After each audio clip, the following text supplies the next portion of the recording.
Where's she at? Right now, you been playing with your little ass boy. Get you a grown ass man, okay? All right. B.SIMONE, ladies and gentlemen. So let's bring you in right. B.SIMONE, let's bring you in R&B live. Yeah, swing that hair. I know it took about 8 hours. What does it take, about 8 hours to braid? No, this was like way longer than 8 because they weighed down my booty. Oh, okay. All right. What y'all doing?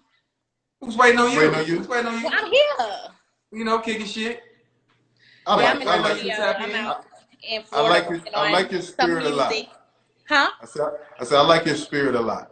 Thank you. I love y'all. It's really dope. For my first time. Was that my first time meeting you at the at your release of your new one? Yes. That was first time, right? Yeah. Really dope event.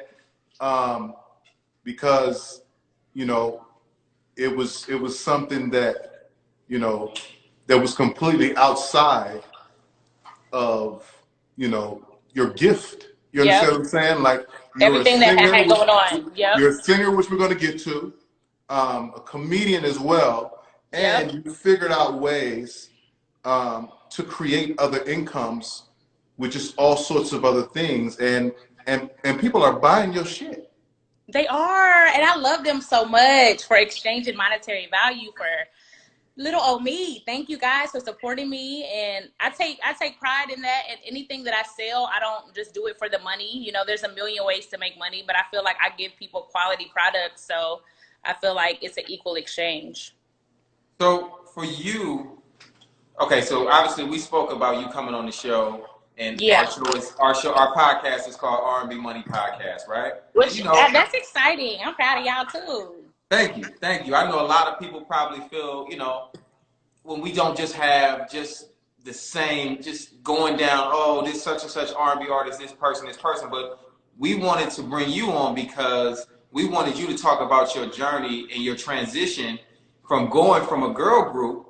So crazy. Into now B.SIMONE Enterprises. Right. Girl groups are so stressful. Like, bitch, you're flat. Get on your nose. Oh, you were that was you in the group? Huh? You was that girl in the group? Oh, I was that girl. I wasn't always on my note, but I knew when a bitch was flat. I'm like, you're wrong. You're wrong. The note. But yeah, I was in a girl group. My first girl group, I was 15.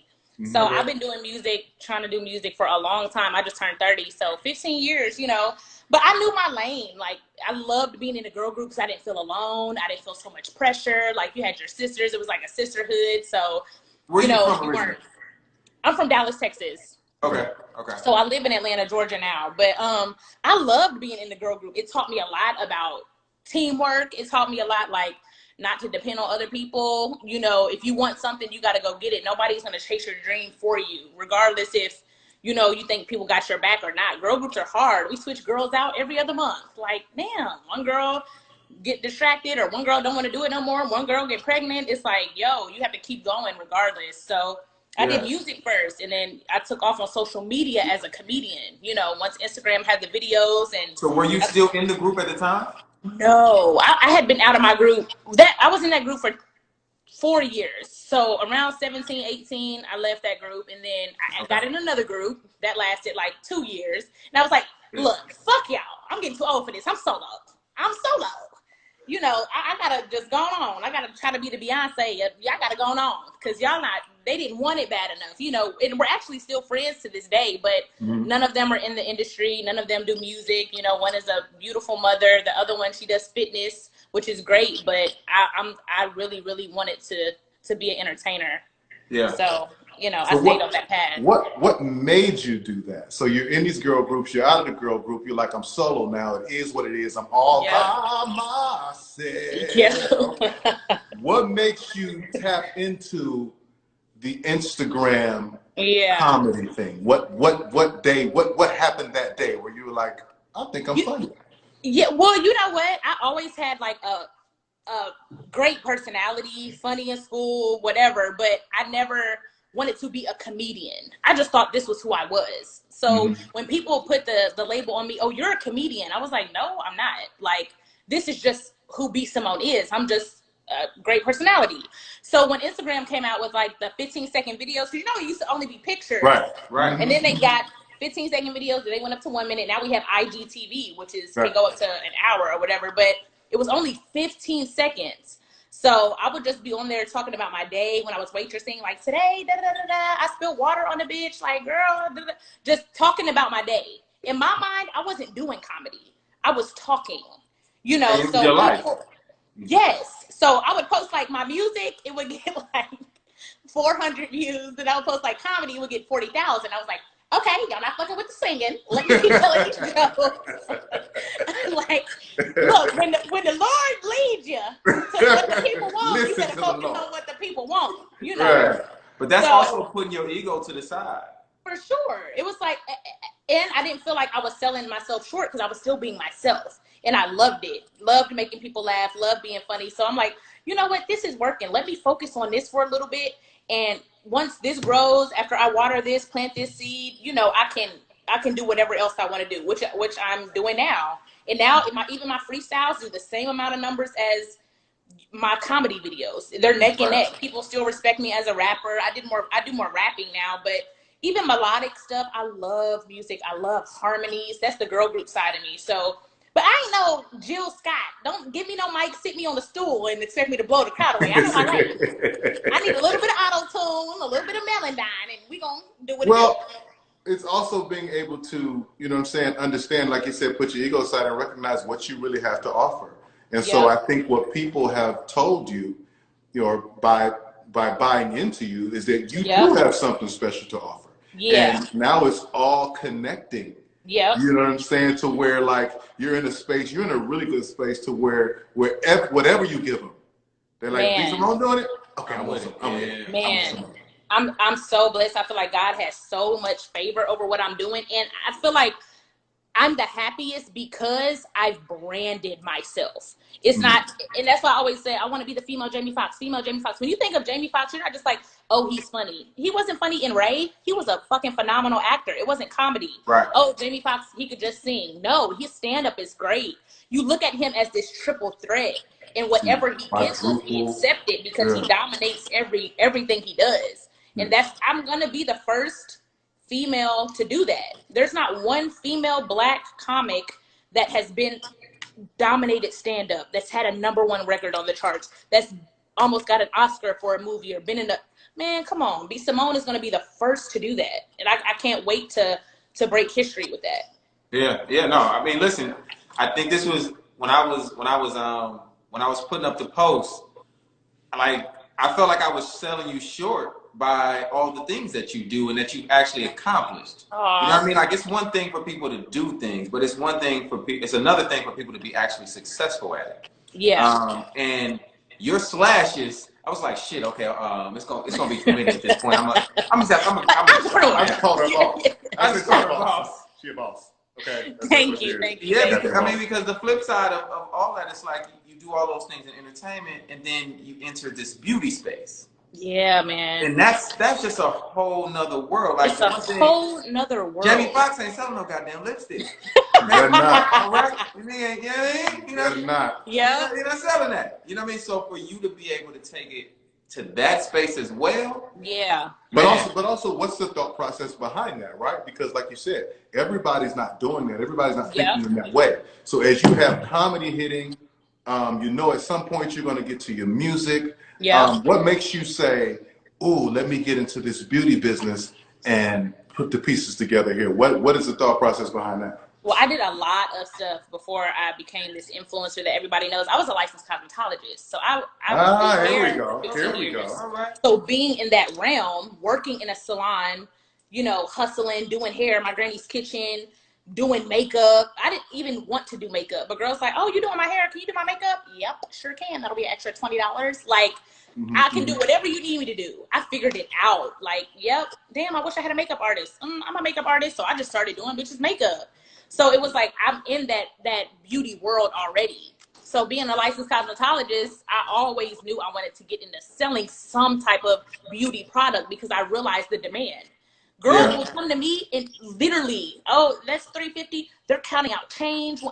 You know they don't have no money, but they're gonna pay to get their hair done. Period. Right. They're going to pay to get their makeup done. They're going to get their nails done if it's their last dime. They're gonna figure it out. So I was like, I need to figure out a way to make money without using my hands. If I'm asleep, I can't make money because I can only physically do hair. But if I'm asleep and I sell the hair, if I'm asleep and I sell the flat iron, if I'm asleep, I can make money while they're on my website shopping. Yeah. So you got bundles, is what you're saying. You got some bundles. B.SIMONE bundles coming soon. We ain't even dropped that yet. I'm gonna just buy some just to support the business. I'm gonna just buy some. That ain't even out yet. And put them on my gram. I got these. I'm one of the first one to get some B.SIMONE bundles. But I think it's so important to have multiple streams. Even you see at a time right now, I got so much money ripped away from me because I was on tour with Martin Lawrence. That tour was ended so quick. Yeah. I was like, whoa. Like, I was expecting that bag gone. You That's know, a bar. I don't want you to skip past that bar you just said. I was on tour with Martin Lawrence. Stop. If you could just give us it's a bar. a brief moment of how that felt and feels to even be able to say that. If you could just give us that before we move on. Especially somebody who just like you said, you didn't start off as a comedian at all. And now you're on tour with Martin Lawrence. You know, Tank, you know, which I didn't even know you did stand up. It is the scariest, most fulfilling job out there. It's like, yo, stand up was, I don't even want to say it's a fear anymore. I don't like using that word, a fear, but it's the most nerve-wracking thing I do. Stand up is so difficult. I did the show with Martin in Atlanta.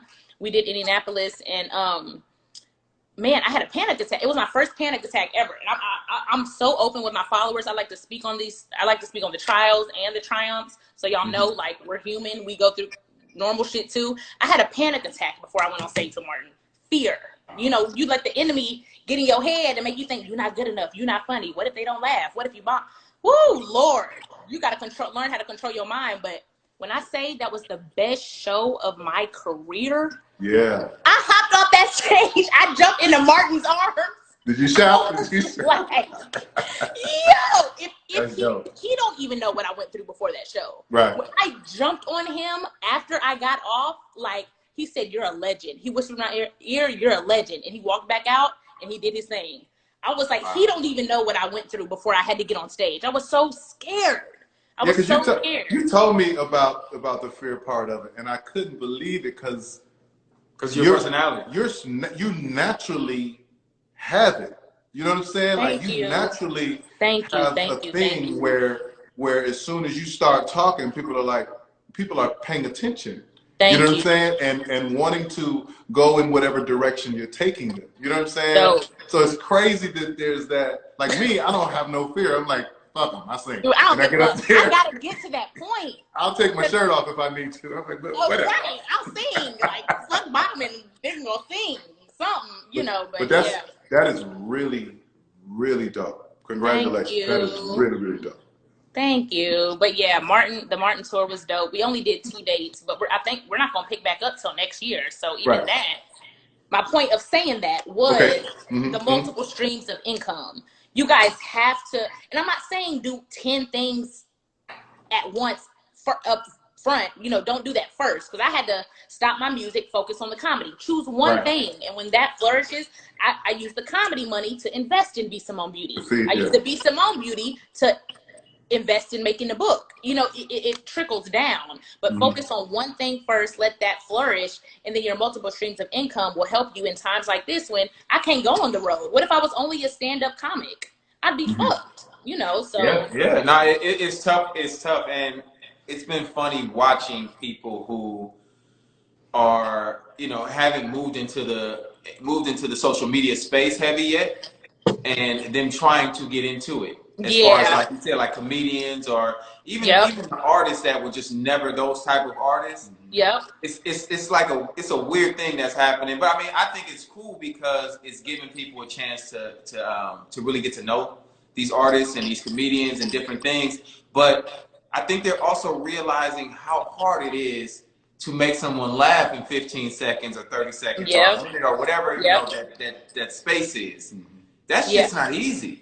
And just to be organic, like, I love organic comedy. And don't get me wrong, I love the skits too. It's like acting. It's a short, like, mini movie. But with my comedy, I try to do it in one take. I just hold the camera, I think of a topic, and I just rant. I don't like to do it over and over. I'm like, whatever comes out is what I'm naturally feeling. That's organic. So that's what's relatable. That's what the women are going to relate to. That's what the single Black women in America, like me, are going to relate to. So let me say it like this and not make it so scripted, you know? Right. So. Okay. Do you think that obviously, okay, you have all these businesses, you have all these endeavors. How do you have, or do you have life? Just on a personal level. Oh, did we lose it? Her Wi-Fi done kicked in. Am I There back? you There go. you go. Am I back? You back. The Okay. Teddy Wi-Fi tried to stop you, but you back. What was you So gonna say? Do I did have you? what? No, I'm saying like within doing all of these great things that you're doing. Yeah. Do you find time to have a life, or have you said like, you know what, I'm going to live a regular life, or move into that space once I get to a point? I think I say once I get to a point, but once I get to a point, I want to get to the next You point. don't want another point. It's always a point. You get what I'm saying? It's like, you set these goals and reach these goals, and then you're so hungry for the next goal. I look at Will Smith, like what he's done with his career. I'm like, that's literally gonna be me when I'm 50. Like, I'm not gonna stop. I know I'm not gonna retire. I'm gonna keep doing it till the wheels fall off. So I don't think I'll ever have a normal life, but I do think the deeper I get into it and the older I get, like, y'all know, 50 years ago when y'all turned 30, like I turned 30 this year. So when I turned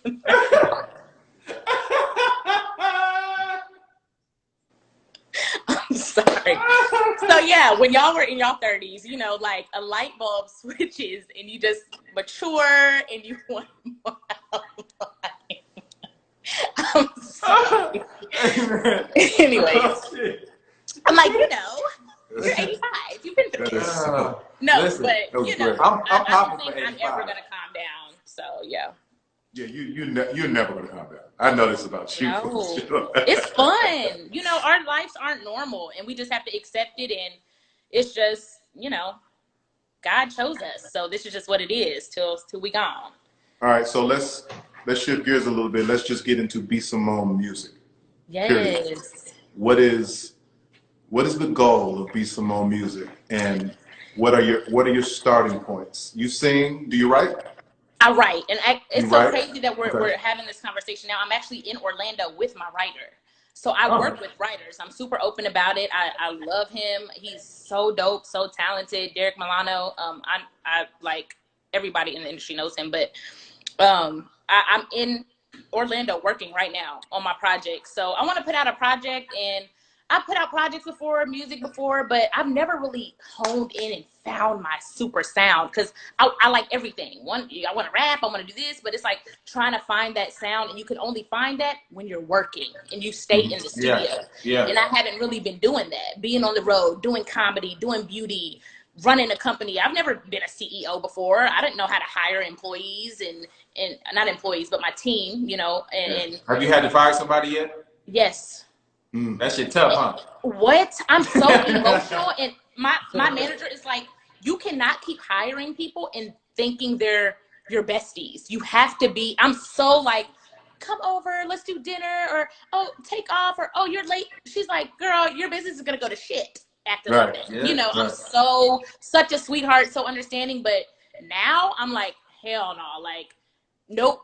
Like 3 strikes are out. Like, we go by the book, so, and that's just how you keep your business afloat. But yeah, back to my music. I'm working on a project now, so I feel like I'm finding my sound. I love melodic trap, so I like the urban vibe of like the trap songs and rapping, but I love melodies too. So it's gonna be some singing here and there. I'm probably gonna put out 2 separate projects, one that's more singy and one that's like, more ratchet. What would you say would be, or who would you say would be your musical inspiration? Damn, man. Of course, well, not of course, but my favorite artists of all time, my 2 favorite artists is Drake and Beyonce. They're just Drake, to me, lyrically, his his storytelling, like as he's telling the story, you imagine every move in your head. It's like he evokes so much emotion lyrically. And Beyonce, she's just an all around. She's Beyonce. I don't have to explain that. Yeah. So those are the two people I look up to the most in the game. But I wouldn't say like musically inspiration, I sound like them or anything. I'm more urban, trap, kind of with what's current, but that's why I like to use a lot of melodies, harmonies, and still sing, because I love 2000s music. I love Ashanti. I love Maya. I love that vibe, that era. Shout out to Ashanti and Maya. Oh my God. Like, that's what I grew up on. That type of music. So it's like, I don't want to let go of the melodic singing stuff either. But like I said, y'all, I know my lane, okay? So, like, oh, you see something. No, bitch. Where's the auto-tune? Because I know my lane. Are you just going to ask for the auto-tune off the rip? Like, where is it? Oh, where is it? A plus minors, Melendine, what chromatics, bitch? Find it. Well, I think what's good too is that since you are such a dope comedian, you have so much room to have fun in your music, in your musical world. You know what I mean? Like I've been behind the piano for so long, you know what I'm saying? So when I start trying to have fun, they like, just come on down.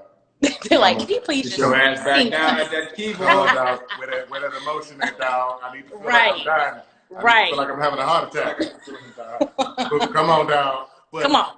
You've given yourself so much room, you know what I mean, to have fun, but also since you wear who you are as a human being on your shoulder, and you show that, you also have a lot of room to be emotional as well. So I think it's gonna be a really dope journey.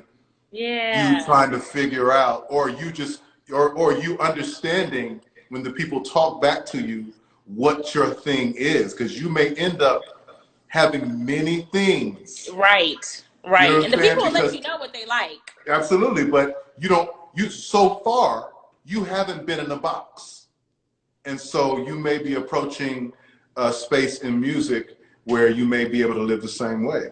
No rules. Which is that's so dope. I love that. That's and I think that's where music is going. Everybody's doing everything. You want to sing, you want to rap, it's like people fall. That's why it's important for people to fall in love with the person. It's not like back in the day when you had to be so secretive and you had to be like so, hi, I'm so and so. I sing. No, people want to know you. Like, how do I relate to this girl? How has her story related to mine? What has she been through? They want to know you're human. They want to feel like they're your bestie. So I love that about this generation, just being open, the social media era, just being so open with who you are. And the good thing about, everything you're saying too, is that I also rap. So the problem. I've never heard you rap.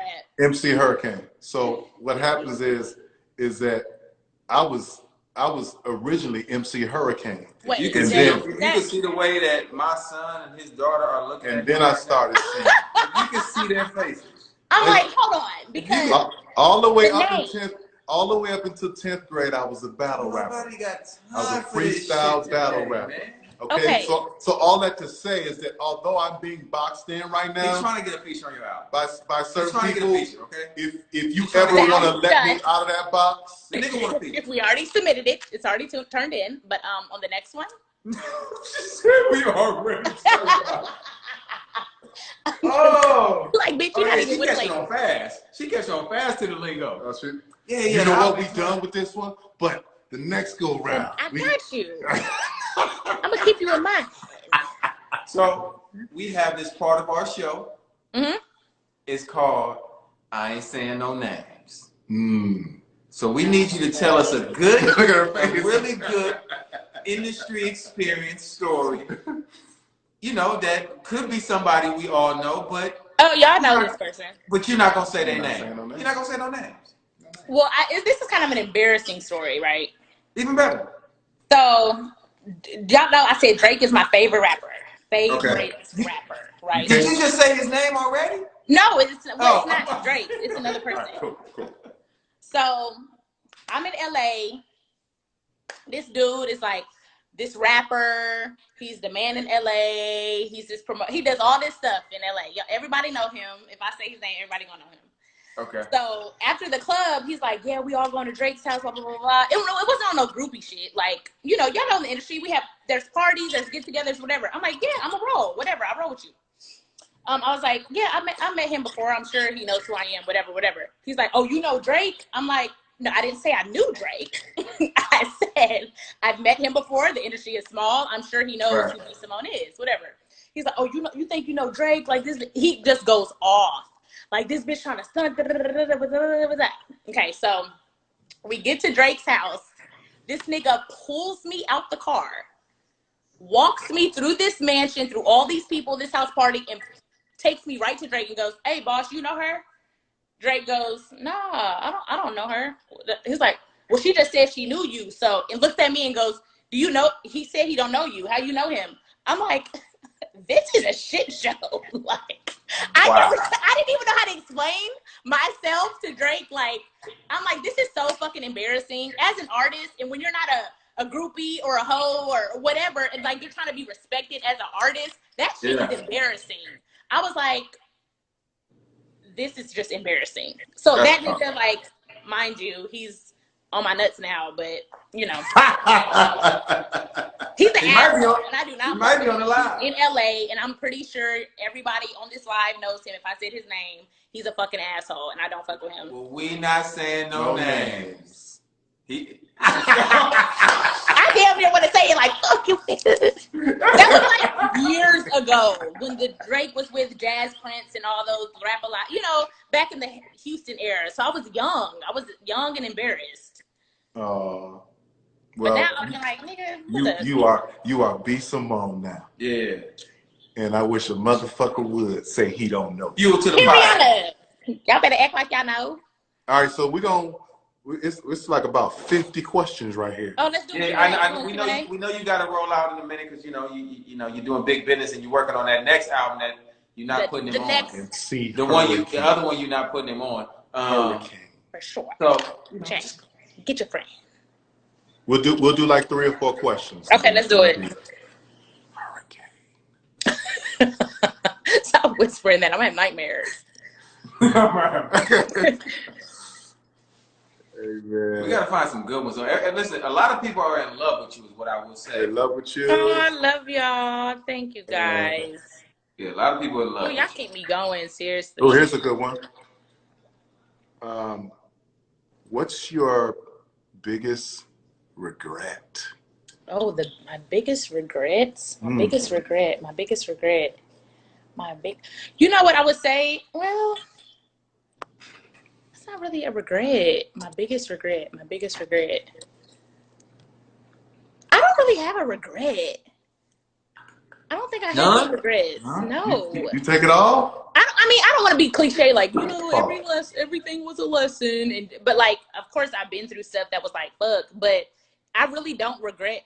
Look, one of my biggest regrets is probably one of these niggas I done fucked with. That's probably one of my biggest regrets. I mean, I just can't think of them. So you don't regret telling a nigga that you knew Drake? That is a regret. Yes. God damn. I should have just shut the fuck up. Yeah, one of my regrets is probably one of my exes or something. Like, ugh. You know how you just look at somebody you talk to like, hey, listen, how did I do that? Listen, I follow you on the gram, so I see when you be going in on her. I'll be like, oh man. So you that girlfriend that's like, so one of my regrets is probably one of my exes. My exes. You done went from 50 questions to 100 questions. Jeez. Come on, what y'all want to know? They want to know. Somebody trying to put a name to it. Oh yeah, people definitely trying to put the name to your story.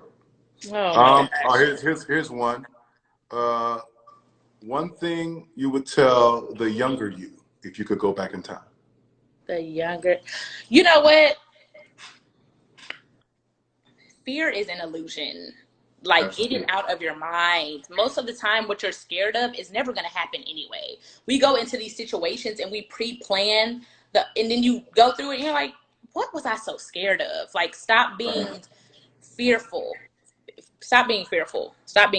Like, don't be scared. Don't be scared. I would tell the younger self, just go for it. And I usually do go for it, but it takes, I gotta have a pep talk. I be in the mirror like Rocky, it's just too much. Come on, champ. Yes. Say it to yourself. Come on, yes. champ. Let's go. Too much. Yeah, fear is just an illusion.